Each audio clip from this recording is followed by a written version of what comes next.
গণপরিষদ নির্বাচনের প্রস্তুতি নেওয়ার আহ্বান। দর্শক, বাংলাদেশের রাজনীতিতে নতুন সমীকরণ হবে, নতুন কিছু ঘটবে, নতুন দিগন্ত উন্মোচিত হবে। দর্শক, নাগরিক কমিটি আনুষ্ঠানিকভাবে গণপরিষদ নির্বাচনের প্রস্তুতি নেওয়ার জন্য আহ্বান জানাচ্ছে। এটা খুবই তাৎপর্যপূর্ণ। দর্শক, বিএনপি যেখানে ক্ষমতা আসার জন্য পাগল হয়ে গিয়েছে, তারা ভোট কারচুপির মাধ্যমে ক্ষমতা আসতে চায়।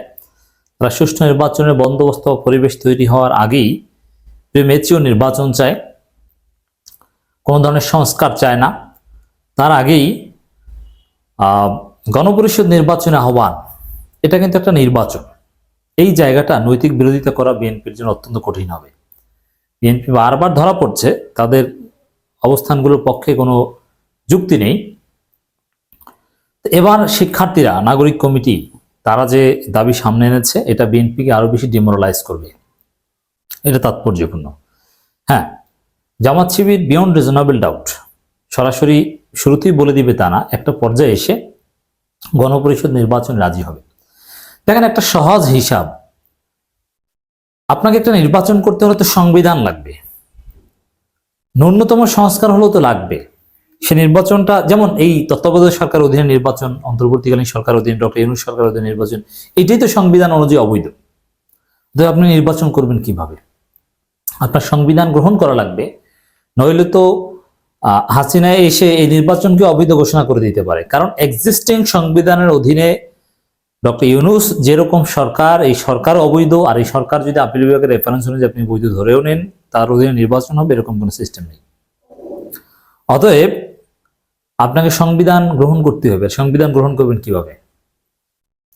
নতুন সংবিধান গ্রহণ করতে হবে। সংবিধান গ্রহণ করতে হলে গণপরিষদ লাগবে। অতএব গণপরিষদ নির্বাচন হবে, নতুন সংবিধান হবে, এর মধ্য দিয়েই নতুন ধারার বাংলাদেশ, নতুন বাংলাদেশ হবে। ডক্টর ইউনূস সরকার অবশ্যই এটা নিয়ে ভাবছেন। গণপরিষদ নির্বাচনের প্রস্তুতির আহ্বান নাসির উদ্দিন পাটোয়ারির, বললেন আরো দেব রক্ত। এর মানে গণপরিষদ নির্বাচন হবে। বিএনপি যেরকম কোন ধরনের সংস্কার ছাড়া হাসিনা মার্কা নির্বাচন চায় না, এরকম না। যথাযথ প্রক্রিয়ায় গণপরিষদ নির্বাচন, সংস্কার, তারপরে সুষ্ঠু নির্বাচন হবে। এজন্যে বিএনপি আওয়ামী লীগের ভারতের দালালির বিরুদ্ধে যদি রক্ত দিতে হয়, সেটা জনগণ দিবে, ছাত্ররা আবারও রক্ত দিবে।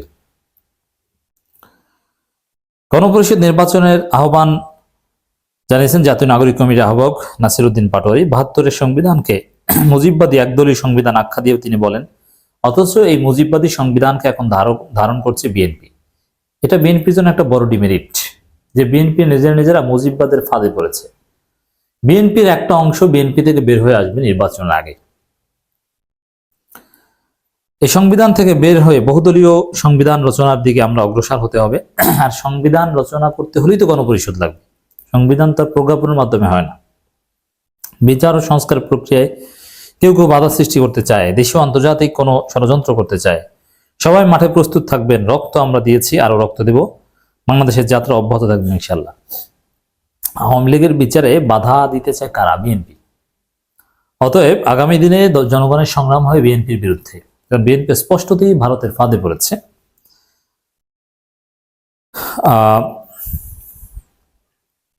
নাসির উদ্দিন পাটোয়ারি আরো বলেন, রাজনৈতিক দলগুলোর প্রজ্ঞা, রাজনৈতিক লড়াই ও দীর্ঘ ত্যাগ তিতিক্ষাকে আমরা সম্মান করি, কিন্তু সেই মর্যাদা ও সম্মানের আসনে যদি তারা প্রতিষ্ঠিত হতে চায়, এবং গত 53 বছরে দেশের সব প্রতিষ্ঠান ধ্বংস করা হয়েছে, আমাদের করের টাকা বিদেশে পাঠিয়ে দেওয়া ও আমাদের প্রিয় মাতৃভূমিকে নিয়ে বিদেশি শক্তিগুলোর খেলাধুলা প্রতিহত করতে চাইলে আমাদের একটা বহুদলীয় সংবিধান প্রয়োজন। এর মানে নতুন সংবিধান ছাড়া আসলে বিএনপির দাবি পূরণই সম্ভব না। এজন্য গণপরিষদ নির্বাচন must. There is no alternative to গণপরিষদ নির্বাচন।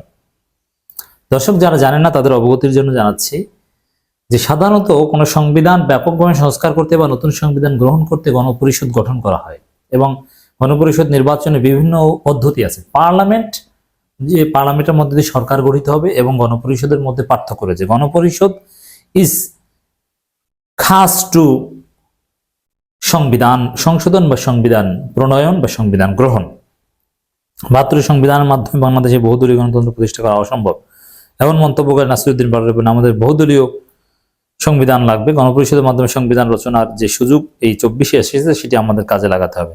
যারা আমাদের পথে বাধা হয়ে দাঁড়াবে আমরা তাদের শেখ হাসিনার পরিণতির দিকে লক্ষ্য রাখার আহ্বান জানাচ্ছি। তাহলে এখানে কারা বাধা হয়ে দাঁড়াচ্ছে? বিএনপি। অতএব বিএনপিকে নাসিরউদ্দিন পাটোয়ারি বলছেন শেখ হাসিনার দিকে তাকান। আর শেখ হাসিনার পরিণতি বিএনপির হতে মোটেও সময় লাগবে না, কারণ শেখ হাসিনা অনেক শক্তিশালী ছিল আর বিএনপি দুর্বল, ঈদের পর আন্দোলন, এখন আবার গণবিচ্ছিন্ন। এখানে যদি বিচার ও সংস্কার প্রক্রিয়া কেউ বাধা সৃষ্টি করতে চায়, দেশীয় আন্তর্জাতিক কোনো ষড়যন্ত্র করতে চায়, সবাই মাঠে প্রস্তুত থাকবেন। রক্ত আমরা দিয়েছি আর রক্ত দেব, বাংলাদেশের যাত্রা অব্যাহত থাকবে ইনশাআল্লাহ। চমৎকার। সবাইকে গণপরিষদ নির্বাচনের প্রস্তুতি নেওয়ার আহ্বান জানান। জামাত, বিএনপি সবাই গণপরিষদ নির্বাচনের আহ্বান জানান, কোনো বিকল্প নাই। বিএনপি বেশি বাড়াবাড়ি করলে আপনার ছিটকে যাবেন, আপনাদের দলের একটা অংশ ঠিকই নির্বাচনে আসবে। আগামী বাংলাদেশ সংকট সমাধানের জন্য আমাদের সবাইকে ঐক্যবদ্ধ গণপরিষদ নির্বাচনের দিকে যেতে হবে। সেই গণপরিষদে আমরা এমন একটি সংবিধান চাই যে সংবিধানে আমাদের আর কোনো রাষ্ট্রের কাছে গোলামের জিঞ্জির পরিধান করতে হবে না। সংবিধানের মাধ্যমে আর কোনো ফ্যাসিস্ট শক্তি বাংলাদেশে মাথা উঁচু করে দাঁড়াতে পারবে না।